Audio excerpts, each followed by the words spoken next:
Obesity rates may finally be starting to decline in the United States as GLP-1 use explodes nationwide. Oral obesity pills are spreading faster around the world, and new RETATRUTIDE data is putting up weight loss numbers that now rival bariatric surgery. Stay with us for the latest GLP-1 news for Monday, May 25th, 2026. We're breaking down the biggest stories shaping the future of obesity treatment and what they may mean for the people living this every single day. Welcome to the Downsized News. I'm Christopher Durham. I'm Laraine Durham. These medications changed our lives. Christopher and I started GLP-1 medications about 2.5 years ago, back in September of 2023. Since then, I've lost over 100 pounds. And I've lost over 50. We still take our weekly shot for maintenance, but the scale is only part of the story.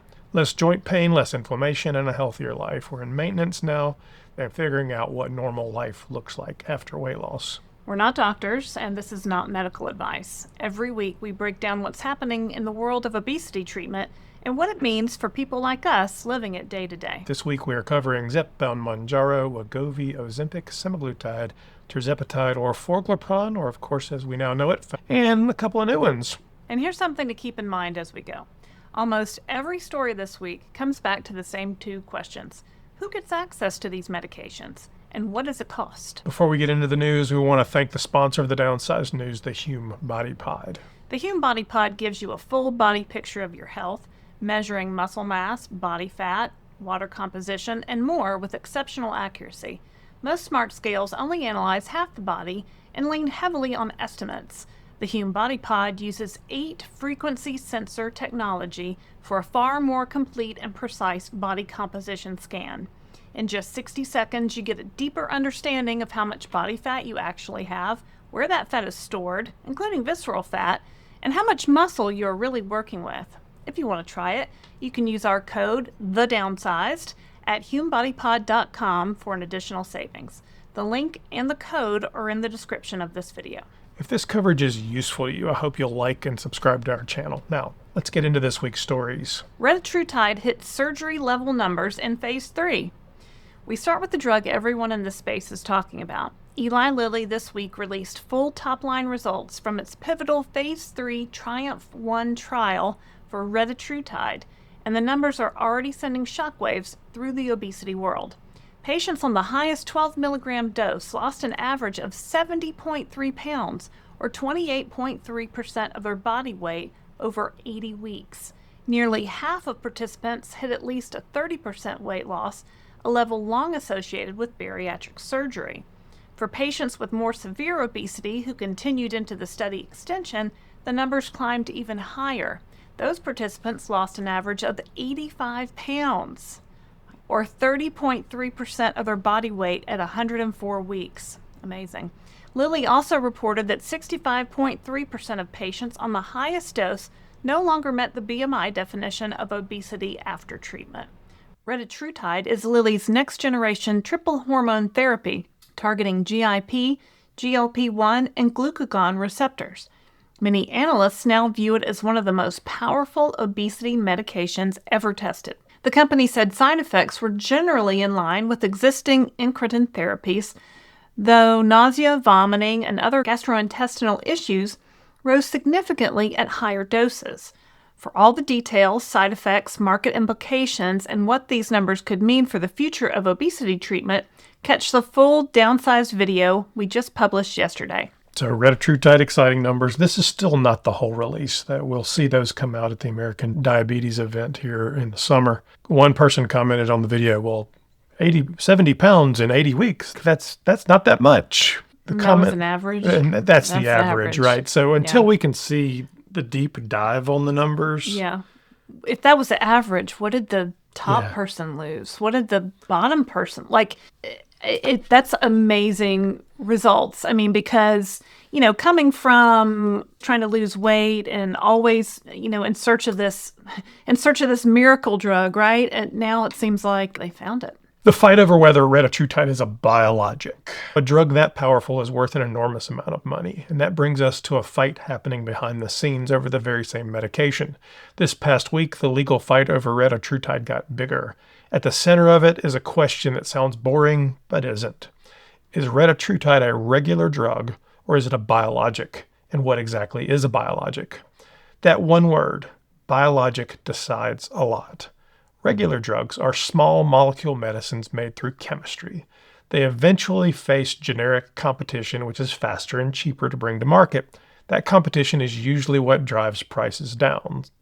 Biologics are different. They are large, complex therapies, and instead of generics, they face biosimilars, which are far harder, slower, and more expensive to develop. Fewer competitors, slower competition, pricing power that lasts longer. And here's the part, of course, that hits patients directly. If retatrutide is classified as a biologic, Lilly could push back the day Medicare is even allowed to negotiate its price. By Lilly's own legal argument, that designation could delay price negotiation by 4 years, and that delay could be worth billions to the company. This is not really a science debate. It is a money and timing debate, and the timing is the prize. Then, of course, there's compounding. Compounded versions of tirzepatide and semaglutide have become a real access pathway for a lot of patients who couldn't get the branded product in shortage or who couldn't afford it. Biologic status would slam the compounding door shut for retatrutide before it ever opens. Compounders can't legally copy a biologic the way they could a small molecule, so there would be no legal copies from compounding pharmacies. That is why the Outsourcing Facilities Association, or the OFA, the group representing compounding pharmacies, formally entered the case this past week. They did not hold back. OFA argued Lilly is seeking, in their words, a windfall at the expense of patients. They warned that biologic designation would weld shut what they called a vital safety valve for patients, and they framed the whole case around competition, pricing power, and patient access. Now, the strongest argument for the other side, and we always want to give it, Lilly says this is about real science, not strategy. The dispute literally comes down to counting amino acids. The FDA said a product has to be larger than 40 amino acids to qualify as a protein, and therefore a biologic. Lilly says retatrutide has 41, so the FDA got it wrong. Lilly also argues that stronger protections are what justify the enormous cost of developing a drug this powerful in the first place. And the company has consistently raised safety concerns about compounded and gray market versions. And here's what makes this urgent. Lilly already won part of this fight. A federal judge ruled the FDA acted unlawfully when it decided retatrutide was not even comparable to a protein. And the court set that original FDA decision aside. So this is not some long-shot lawsuit waiting in line. The classification is genuinely back in play, and the OFA is fighting over what happens next. So let's follow the logic. The more effective the drug, the more valuable the exclusivity, and the higher the stakes around who gets access and what they pay. We're not going to pretend we know how this ends. The FDA and the courts still have real decisions to make. But what started as a technical regulatory squabble has turned into something much bigger. It's a fight over how long the next generation of obesity drugs stays expensive, how protected they stay from competition, and whether everyday patients will actually be able to afford them. We'll keep watching this one closely because the outcome lands directly on our pharmacy bills. It's all about the money. That's right. Follow the money. Yeah, Eli Lilly wants all the profits from retatrutide. And granted, I mean, they should. They developed it. The whole we're not going to do it because we're not going to make profits if we don't argument. $7 billion this quarter. Eli Lilly made $7 billion profit, not total sales, profit. After expenses, after all the money was taken out. Yep. Last quarter. That's what they reported on their call. Yep. I think they're doing okay. They are doing okay. I think they're going to be okay. And people will say, oh, well, it costs, so much money to develop these drugs and time and testing, and $7 billion a quarter in profit. I don't even have a point of reference. And what this quarter's numbers proved, beyond any shadow of a doubt, you can go back and watch the video I did on it, and I'll show you the charts, is when they lowered their price on tirzepatide, Zepbound Mounjaro, they increased their sales volume, and they increased their dollar profit. Yeah, so if you make it affordable so they made another for more people, the prior quarter was $5 billion. They added $2 billion to it. Seems like easy math to me, Eli Lilly.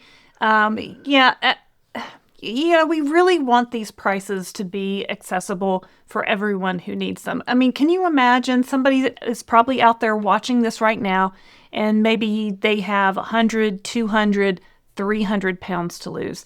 Retatrutide would be a godsend for them. And For them not to have access to it because of insurance or pricing or whatever, at what point is public health and, greater than $7 billion in profit a quarter? Well, and I won't pretend to understand the science on this one. So counting amino acids, I don't know where that whatever. falls. Yeah. People smarter than I am have to figure that out. Yeah. But we'll see. GLP-1 use quadruples as obesity rates start to dip. So that's the future of these drugs and the fight over their price. But there's a bigger question. After all this growth, is any of it actually working at a national level? New data this week says it might be. New data from Epic Research shows just how fast GLP-1 use has expanded in the United States over the last 5 years. It also suggests obesity rates may be finally starting to move downward at a population level. According to Epic Research, GLP-1 prescription rates among U.S. adults rose from 1,884 prescriptions per 100,000 patients in the second quarter of 2021 to 8,819 per 100,000 by the first quarter of 2026. That is more than a 400% increase in just 5 years. The data comes from Cosmos, a large healthcare database built through Epic Systems. Cosmos includes de-identified electronic health record data from more than 304 million patient records across 2,000 hospitals and more than 47,000 clinics. That scale matters because it shows what is happening in real-world medical practice across the country, not just inside controlled clinical trials. The database lets researchers track prescribing trends, BMI changes, diagnosis, and treatment patterns across millions of patients over time. Now, these are observational studies, so they can identify trends and associations, but cannot fully prove cause and effect. The report shows semaglutide and tirzepatide drove most of the increase in prescribing. Back in 2021, semaglutide accounted for roughly 680 prescriptions per 100,000 patients, while dulaglutide was the most commonly prescribed GLP-1 at about 790 prescriptions per 100,000. By the first quarter of 2026, tirzepatide had become the most prescribed GLP-1 in the dataset at roughly 4,700 prescriptions per 100,000 patients. Semaglutide climbed sharply too, to around 3,900 per 100,000. Use of older GLP-1 medications declined as newer treatments replaced them. Epic Research also tracked changes in BMI across the adult population during the same period. According to the report, the share of U.S. adults classified as obese fell from 42% in the second quarter of 2021 to 40.7% in the first quarter of 2026. The decline was gradual, with most of the movement coming in the later part of the study period. The share of adults in the healthy weight category rose slightly, from 25.1% to 25.6%. The report does not claim GLP-1 medications alone caused the shift. Population-level obesity trends are shaped by many factors, including healthcare access, socioeconomic conditions, lifestyle changes, demographics, and which patients are actually able to get the treatment. But the timing is hard to ignore. Semaglutide received FDA approval for chronic weight management in 2021, followed by tirzepatide in 2023. Both produced substantial weight loss in large clinical trials published in the New England Journal of Medicine. The Epic data now gives us one of the clearest real-world snapshots of how quickly GLP-1 medications have moved into mainstream obesity treatment. It also shows the sheer scale of the disease. Even with the recent decline, more than 40% of U.S. adults in the dataset still met the clinical definition of obesity in early 2026. What's interesting about this data set is it doesn't include two big things. What? Compounding, number one, right. is not included It's here. not included in that. And it doesn't include Lilly Direct or NovoCare. Because they're not part of that system. That system doesn't capture those. No, it does not. That's My money other says big chunk. these numbers are probably doubled, if not tripled. Well, we don't really know how many people are on compounding because, there's no reporting system for that. So just estimations, but there's millions. We can be sure. Bariatric surgery falls as GLP-1 prescriptions surge. That same surge in prescriptions is showing up somewhere else too, in the operating room. A new research letter published in JAMA Surgery suggests the rapid rise of GLP-1s is reshaping obesity treatment in the United States, with bariatric surgery rates falling as prescriptions for weight loss drugs surge. Researchers found that the use of metabolic bariatric surgery, often called MBS, dropped 34% between 2022 and 2025, while GLP-1 prescribing rose more than 140% over the same period. The study analyzed insurance claims data from 11.7 million adults with overweight, obesity, or diabetes using IQVIA PharMetrics, plus data covering commercial insurance, Medicaid, and Medicare Advantage plans. According to the researchers, GLP-1 use jumped from 36.2 patients per 1,000 in 2022 to 62.1 per 1,000 in 2023, then kept climbing through 2024. Meanwhile, bariatric surgery rates fell from 2 surgeries per 1,000 patients in 2022 to 1.7 in 2023, with declines speeding up further in 2024. The authors said the findings show how quickly treatments, including Zepbound, Mounjaro, Wegovy, and Ozempic, are changing the obesity treatment landscape. But they also stressed that obesity remains badly undertreated overall. Nearly 1 in 10 diagnosed with overweight, obesity, or diabetes in our sample have been prescribed a GLP-1, wrote lead author Thomas C. Tsai and colleagues. Despite the increase in GLP-1s, our study shows that obesity remains undertreated, with only about 9.5% of the relevant population undergoing treatment with GLP-1s or MBS. The study also found that surgical patients were generally more medically complex than those prescribed GLP-1s. About 25.7% of surgical patients had 4 or more comorbidities, compared with 22.7% of GLP-1 users and 16% of untreated patients. Researchers cautioned that the study cannot prove GLP-1 medications directly caused the decline in surgery rates. They also noted the analysis excluded patients who used both surgery and GLP-1 medications, which may undercount how the treatments are being combined in real-world care. The authors warned that long-term obesity treatment trends should be watched closely, especially as insurers tightened prior authorization requirements for GLP-1s. The findings reflect a major shift in obesity care. Just a few years ago, bariatric surgery was often viewed as one of the only highly effective long-term options for severe obesity. Now, highly effective GLP-1s offer many patients a less invasive route, even as questions remain around affordability, long-term access, maintenance, and how surgery and medications may ultimately work together.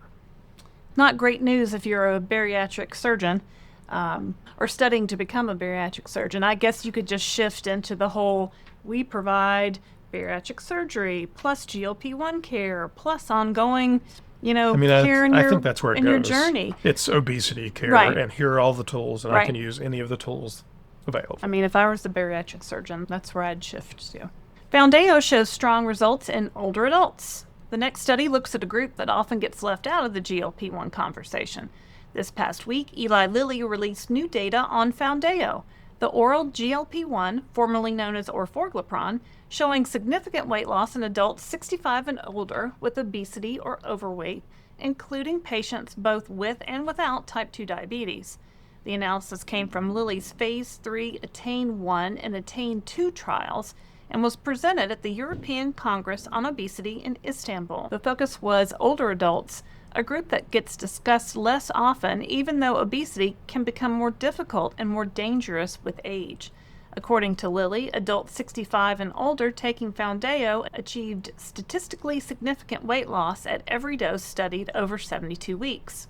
In ATTAIN-1, which included adults with obesity or overweight without type 2 diabetes, patients 65 and older on the highest approved dose of 17.2 milligrams lost an average of 13% of their body weight, compared to 1.6% with placebo. Patients on 5.5 milligrams lost an average of 7.9%, and those on 9 milligrams lost 11.3%. In ATTAIN-2, which included adults with type 2 diabetes, patients 65 and older on the highest dose lost an average of 12.2%, compared to 2.3% with placebo. Lilly also said the results in older adults were generally similar to what was seen in younger patients. Adults over 65 are often managing obesity alongside heart disease, diabetes, high blood pressure, sleep apnea, arthritis, mobility issues, and a long list of medications. Doctors tend to watch older patients more closely during weight loss because of concerns around side effects dehydration, strength, and preserving muscle mass. There is a bigger shift behind this data, too. Drug companies are no longer just trying to prove these medications cause weight loss. They are working to show how the treatments perform across different patient populations with different medical needs.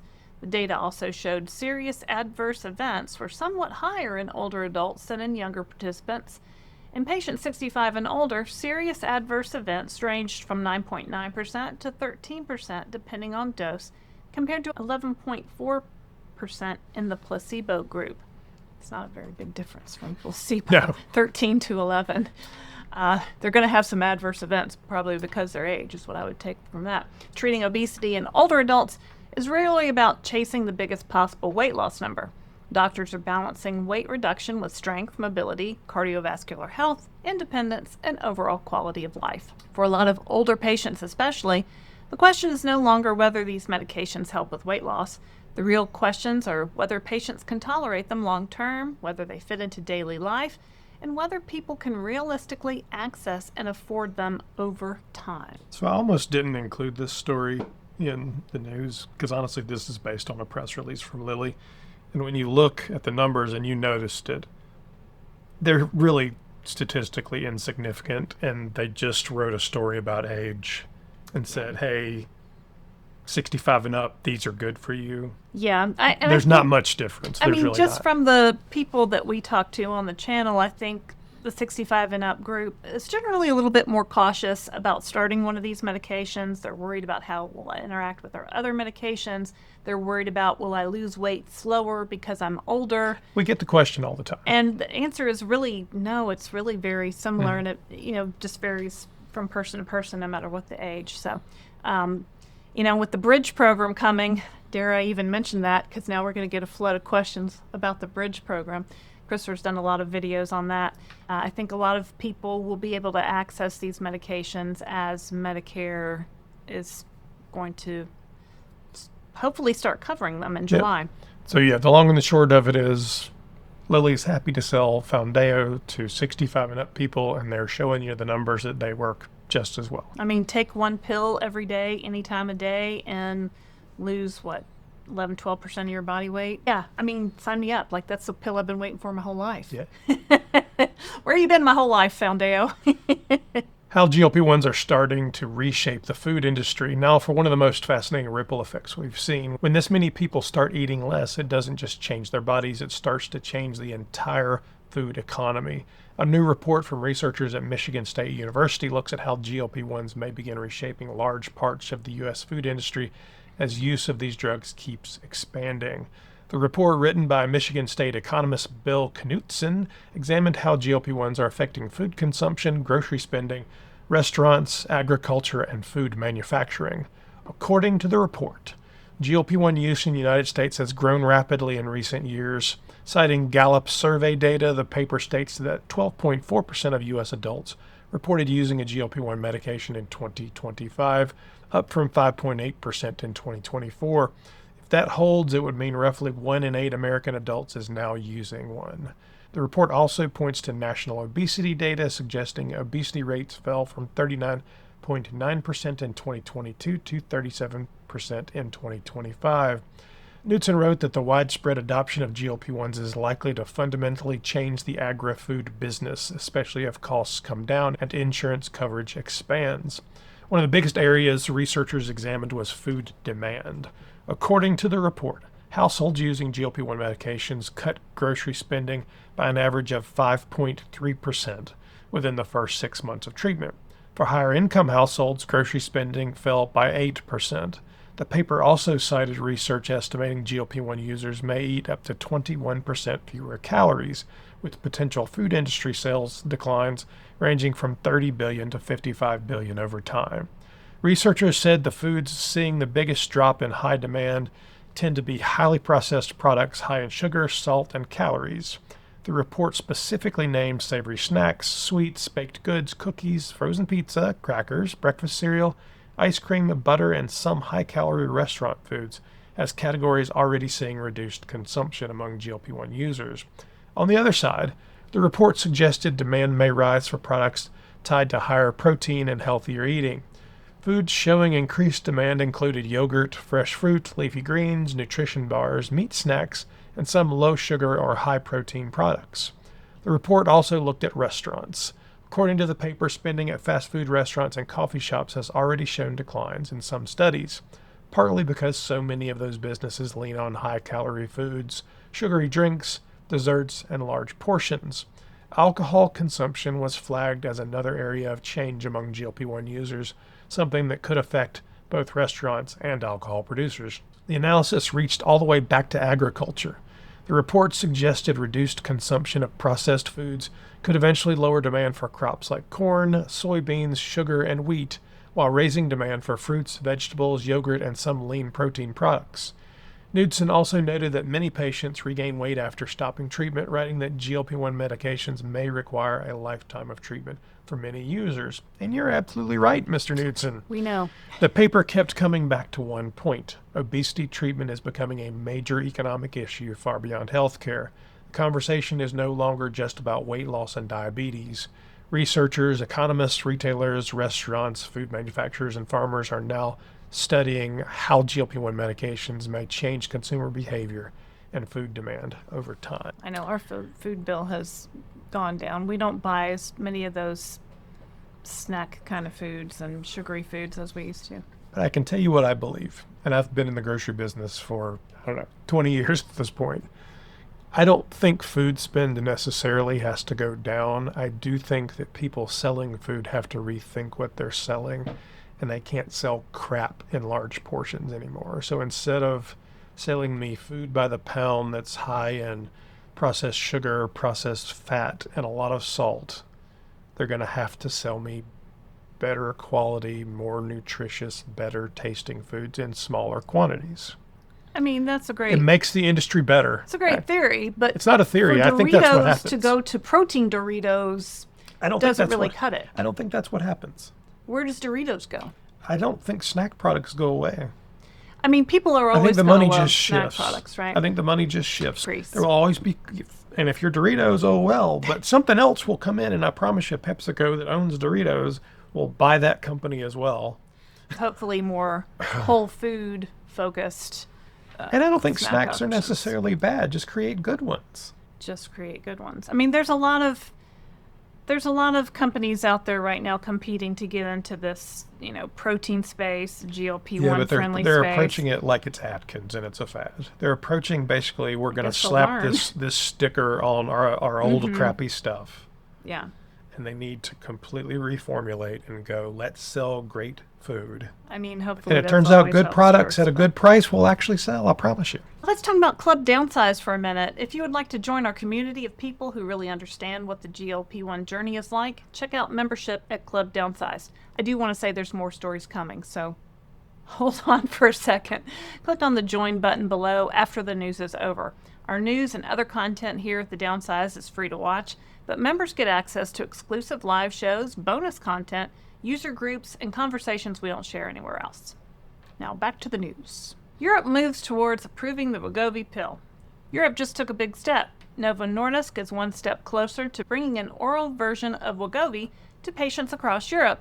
And for anyone following where this is all headed, this one matters. This week, the European Medicine Agency's Committee for Medicinal Products for Human Use, known as the CHMP, adopted a positive opinion recommending approval of the Wegovy pill, oral semaglutide 25 milligrams for chronic weight management in the European Union.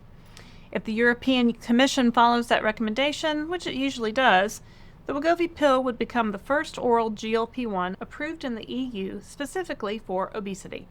The recommendation was based largely on Novo Nordisk's OASIS clinical trial program. In the OASIS 4 trial, patients on oral semaglutide 25 milligrams achieved an average weight loss of 16.6% when treatment was adhered to. Novo says about 1 in 3 participants lost at least 20% of their body weight. The most striking part is how close the pill comes to the injection. Novo Nordisk says the weight loss with the Wegovy pill was similar to injectable Wegovy 2.4 milligrams. Novo also pointed out that the proposed label includes data from the SELECT cardiovascular outcomes trial, That trial showed semaglutide reduced the risk of major adverse cardiovascular events in people with obesity and established cardiovascular disease. In plain terms, events like heart attack, stroke, and cardiovascular death. The company also noticed the Wegovy pill does not carry restrictions in the label.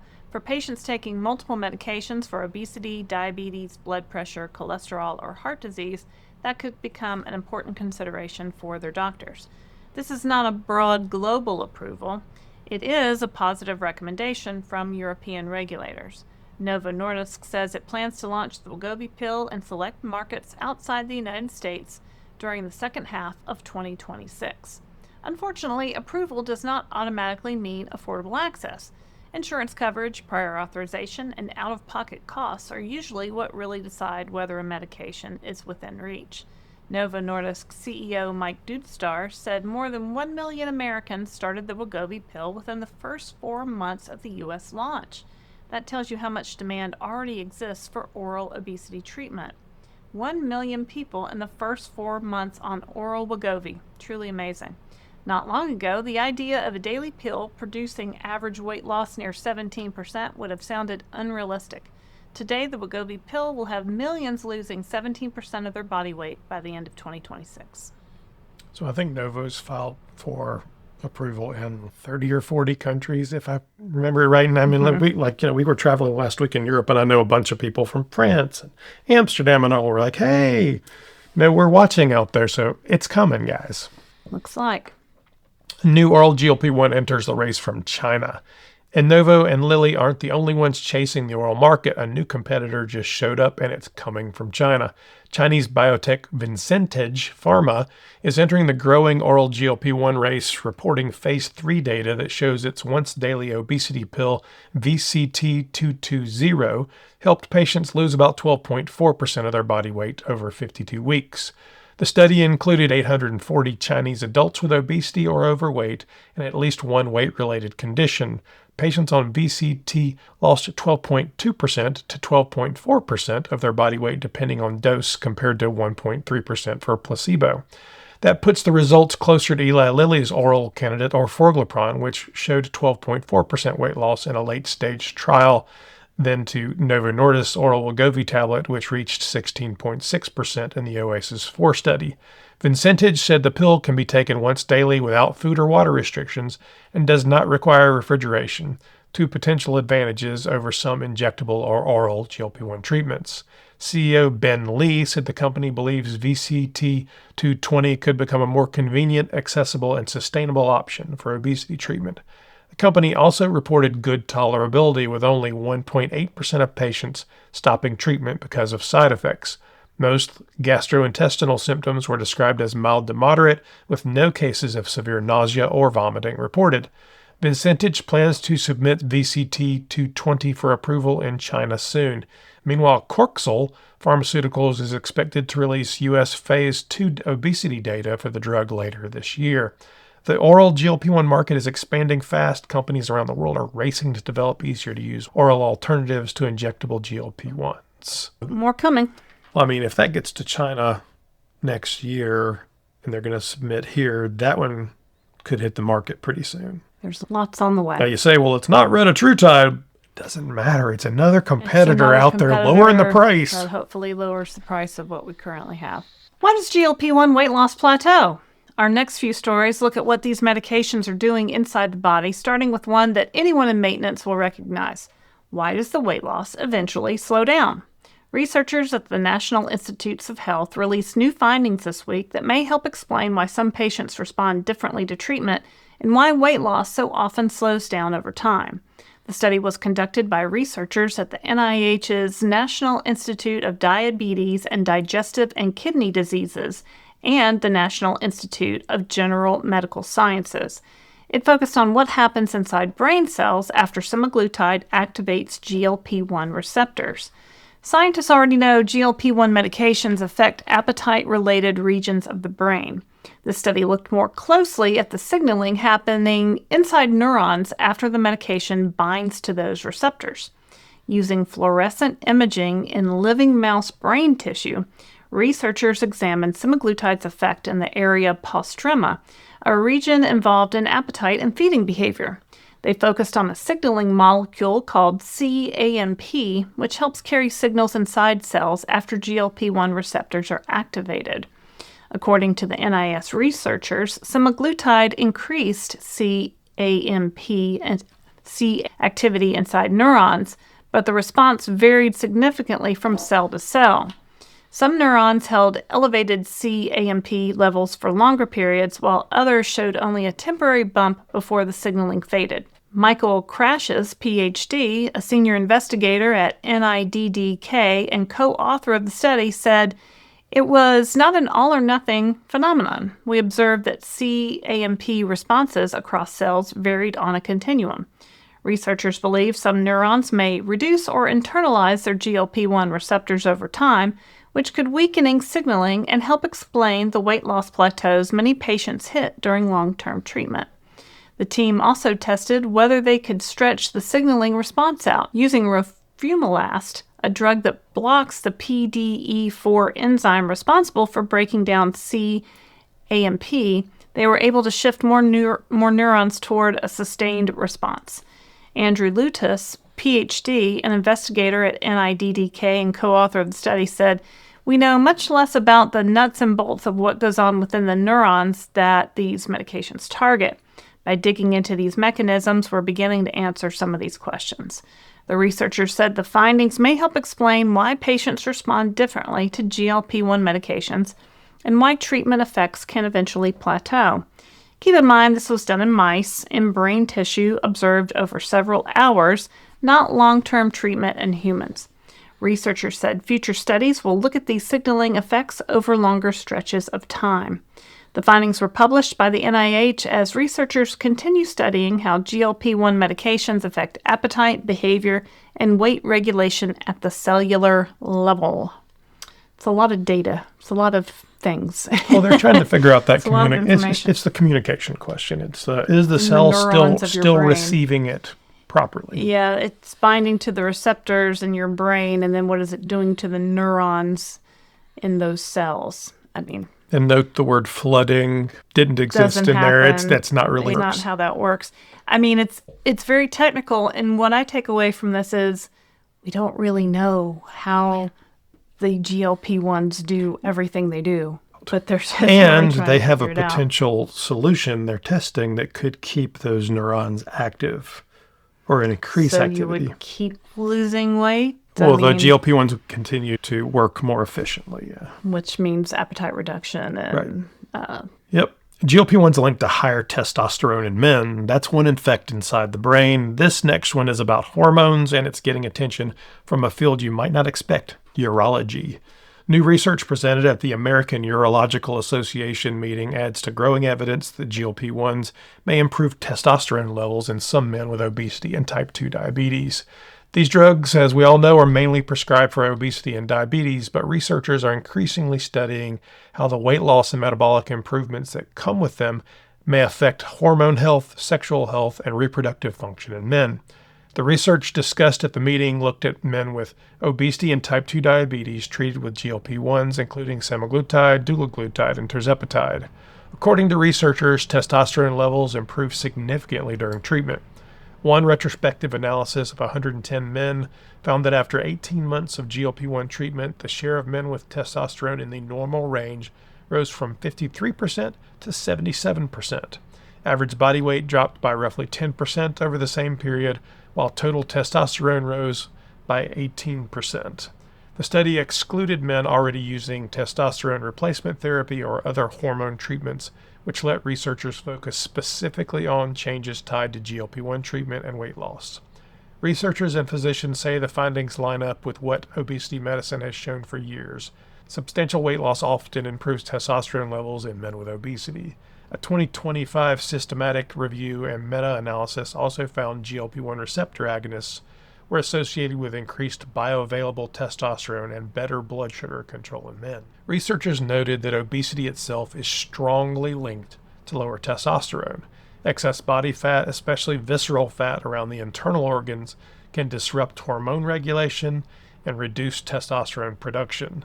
Healthline quoted endocrinologist Beverly Chang, who we've interviewed here, of Weill Cornell Medicine, who said the findings track with what we would expect based on how weight loss affects testosterone concentrations. Researchers emphasize that the medications themselves may not directly drive testosterone production. The improvement may come largely from weight loss, reduced visceral fat, better insulin sensitivity, and the broader metabolic gains that come with GLP-1 treatment. This is also part of how much wider GLP-1 research has gotten. Early studies focused mostly on blood sugar and weight loss. Newer work is now digging into cardiovascular disease, kidney disease, sleep apnea, addiction pathways, fertility, hormone regulation, and inflammatory conditions. Researchers caution that more long-term data is still needed.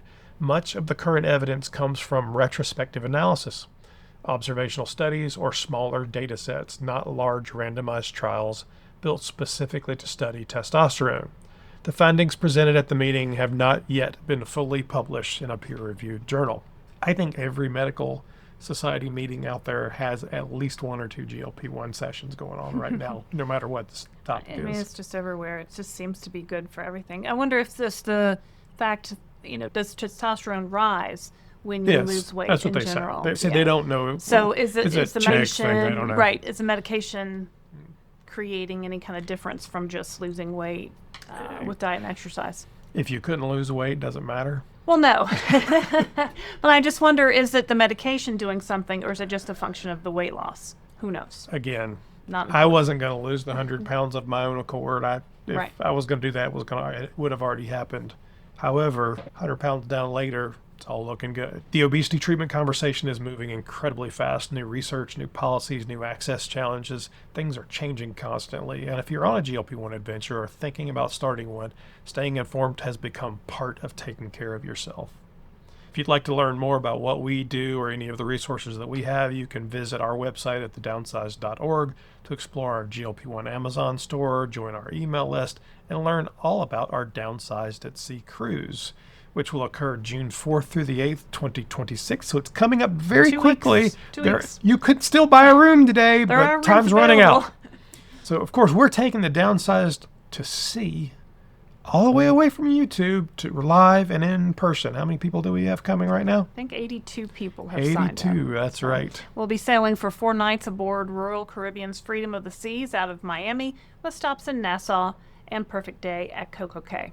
This isn't just a vacation. It's a chance for people on similar journeys to spend real time together, sharing stories, experiences, challenges, and wins. We'll have live shows, group dinners, cool Downsized swag, community events, and conversations that go way deeper than what's possible online.